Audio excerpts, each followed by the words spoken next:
ಶಿವಕುಮಾರ್ ಮಾತಾಡಿ.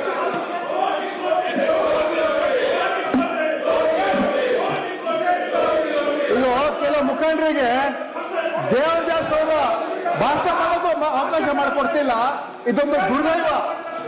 ದೇವದ ಮಹಾನ್ ಚೇತನ ಅವರ ಹುಟ್ಟು ಹಬ್ಬ ದಿವಸ ಅವ್ರಿಗೆ ಗುಣಿಗಾರ ಮಾಡೋದು ಕೂಡ ಕೆಲವರು ಆಗ್ತಾ ಇಲ್ಲ.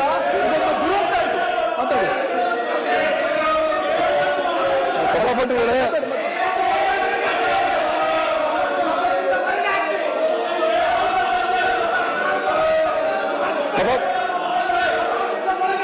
ಮಾನ್ಯ ಸಭಾಪತಿಗಳೇ, ತಾವು ಹೇಳಿದಾಗೆ ದೇವರಾಜ್ ಅರಸು ಅವ್ರಿಗೆ ನಮನ ಸಲ್ಲಿಸಿ ಅವ್ರ ಬಗ್ಗೆ ಇದು ಮಾಡಿ ಆಮೇಲೆ ಗಲಾಟೆ ಮಾಡಲಿ. ಇವರು ಅಲ್ಲಿ ದೇವರಾಜ್ ಅರಸು ಅವ್ರನ್ನ ಜನ್ಮದಿನದ ಸಲುವಾಗಿ ಅವ್ರಿಗೆ ಇದು ಮಾತಾಡಲಿ ಅಲ್ಲ, ಅಲ್ಲಿವ್ರಿಗೆ ಇರ್ರಿ. ಆಯ್ತು, ದೇವರಾಜ್ ಅರಸು ಅವ್ರ ಬಗ್ಗೆ ನಾವು ಮಾತಾಡಿಯಪ್ಪ, ಮಾತಾಡಿ ಏನ್ ಮಾತಾಡುದು? ದೇವರಾಜ್ ಅರಸು ಅವ್ರ ಬಗ್ಗೆ ಮಾತಾಡಿ ಆಮೇಲೆ ಗಲಾಟೆ ಮಾಡಿ.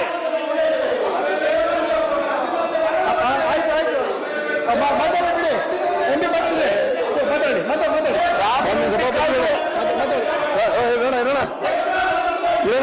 ಮಾತಾಡಿ ಆಯ್ತು. ರಾಮನ ಉಂಡಿನೂ ಬಿಟ್ಟಿಲ್ಲ ನೀವು. ರಾಮನ ಹೆಸರಲ್ಲಿ ಅಧಿಕಾರಕ್ಕೆ ಬಂದು ರಾಮನು ಖಲಾಸ್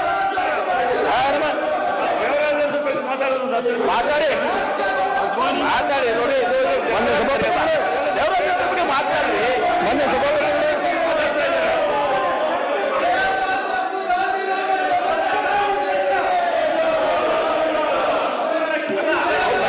ದೇವರಾಜ್ ಅರಸು ಅವರು ಮುಖ್ಯಮಂತ್ರಿಗಳಾಗಬೇಕಾಗಿದ್ರೆ ಕಾಂಗ್ರೆಸ್ ಪಕ್ಷನೇ ಅವಕಾಶ. ಇವತ್ತು ದೇವರಾಜ್ ಅರಸು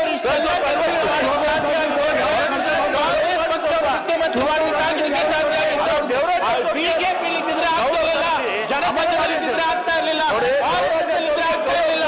ಅಮರ ಮಾತಾಡ್ರಿ ಸರ್, ಇರಿ ಸರ್, ಅಮರ ಸಪೋರ್ಟ್ ಮಾಡಿ.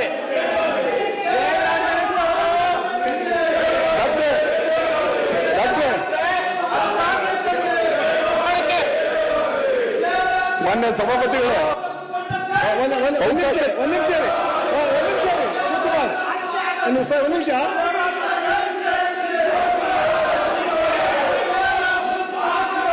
ಜೈ ದೇವರಾಜ್ ಅರಸ್ಗೆ ಜೈ, ನೆಹರೂಗೆ ಜೈ, ಅದ್ವಾನಿ ಪಟೇಲ್ಗೆ ಜೈ, ಹೋರಾಟಗಾರರಿಗೆ ಜೈ. ಯಾಕೆಂದ್ರೆ ನಾವು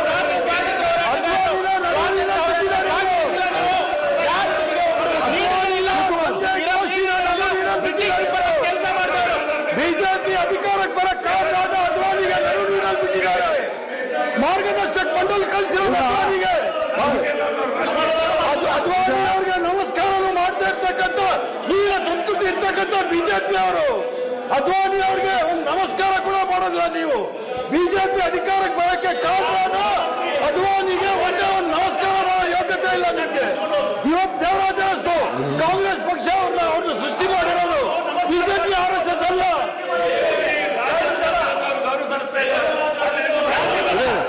ಸರ್, ಅವ್ರನ್ನ ಉತ್ತರ ಕೊಡ್ತೀನಿ ಬಿಡಿ. ಸರ್, ಅವ್ರನ್ನ ಉತ್ತರ ಕೊಡ್ತೀನಿ ಬಿಡಿ.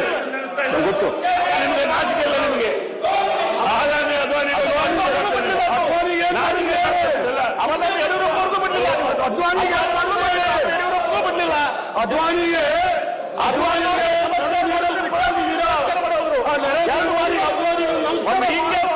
ಇದು ಇಲ್ಲ. ಅಯ್ಯೋ,